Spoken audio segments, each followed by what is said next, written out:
দূর যোগে দূর ভোগে মানুষের পাশে চেয়ে দেখো কারা আজ আগে ছুটে আসে। এই কম্বল বিতরণের মাধ্যম দিয়ে আমাদের যে মানবতার সেবার যে যাত্রা এটা আরো গতিশীল হবে ইনশাআল্লাহ। আগামী দিনে আমরা এই এলাকার সমস্ত মানুষের রান্নার গ্যাসের সমস্যার সমাধানকে সর্বোচ্চ প্রায়োরিটির ভিতরে রাখবো ইনশাআল্লাহ। রাসূল সাল্লাল্লাহু আলাইহি সাল্লাম বলেছেন, আল্লাহ সেই বান্দাকে ততক্ষণ সাহায্য করেন যতক্ষণ বান্দা তার ভাই এবং বোনের সাহায্যে থাকেন। কোনো ভাই এবং বোন যদি অপার ভাই এবং বোনকে সহযোগিতা করতে থাকেন, তার কল্যাণ করতে থাকেন, আল্লাহ তাআলাও সেই ব্যক্তির সাহায্য সহযোগিতা এবং কল্যাণ করতে থাকেন। সুবহানাল্লাহ, এটা একটা বড় ইবাদত। আজকে আমাদের যেই দায়িত্ব এবং কর্তব্যের অন্তর্ভুক্ত হিসেবে আমরা এই কম্বল নিয়ে আসে শীতের শুরুতে আপনাদের সামনে হাজির হয়েছি। আমি মনে করি এই কম্বল বিতরণের মাধ্যম দিয়ে আমাদের যেই মানবতার সেবার যেই যাত্রা এটা আরো গতিশীল হবে ইনশাআল্লাহ। ইতিপূর্বে আমরা এই জায়গায় মেডিকেল ক্যাম্প করে আপনাদের চিকিৎসা এবং ওষুধ দেওয়ার ব্যবস্থা করেছি। এমনিভাবে আমরা আপনাদেরকে বিভিন্ন ধরনের কল্যাণমূলক কাজের চেষ্টা করে যাচ্ছি।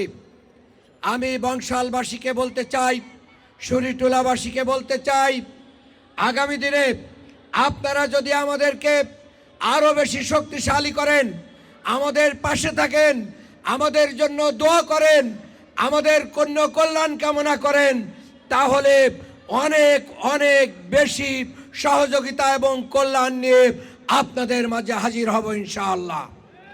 বিশেষ করে মা বোনদেরকে বলবো, রান্নার জন্য গ্যাসের যে সমস্যা, এই গ্যাসের সমস্যা আছে না নাই বলেন? আছে।